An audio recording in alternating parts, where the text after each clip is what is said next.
Amagwinya or fat cakes, a favorite on-the-go breakfast for many workers. Cheap and tasty, but requiring a mega amount of cooking oil. Traders such as Megi Sitole have made a living selling magwinya for over 20 years. At this busy corner in Benoni, a watering hole for those making their way to work.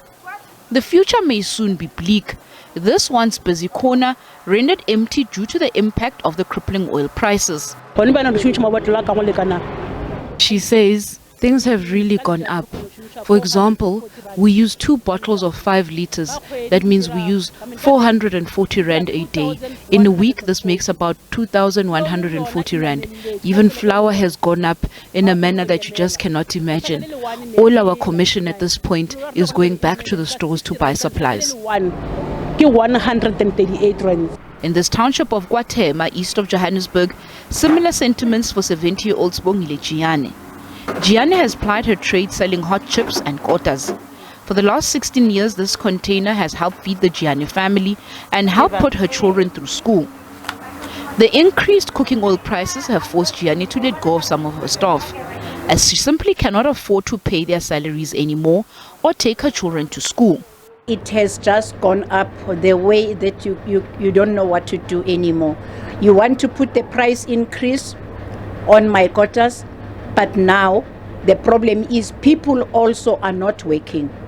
We're selling for people that are staying in the location which are not working. Our busiest time is when they got these 350s or the pensioners' money. After that, things are so expensive. From the informal to formal setups, business owners echo a similar cry. Businesswoman Promise Mashaba says they are pressed on all sides.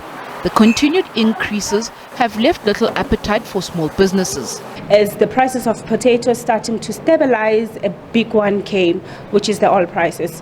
It is difficult. It is so difficult. It's eating on our bottom line. We've got rent to pay. We've got salaries to pay. Bakers are facing similar challenges. Maschaba's bakery owners, Thabo and his wife Maschaba Lion, converted their garage into a bakery after they got retrenched. They started selling scones on this busy street. The pair say their business had been growing. However, the last few months brought a nasty surprise, with their preferred brand of margarine doubling in price in less than a month. The other day I went to one of the shops, I can't mention the name of the shop. I bought a box of wooden spoon for 540 rand.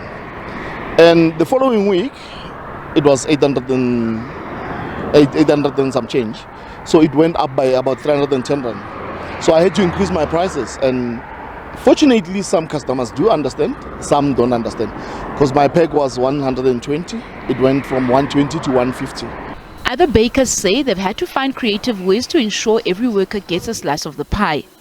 Masara Mentlabati says she's had to ask her staff to rotate working days. She says, I have to pay workers, I have to put in fuel, I have to buy stock. And my workers are also breadwinners.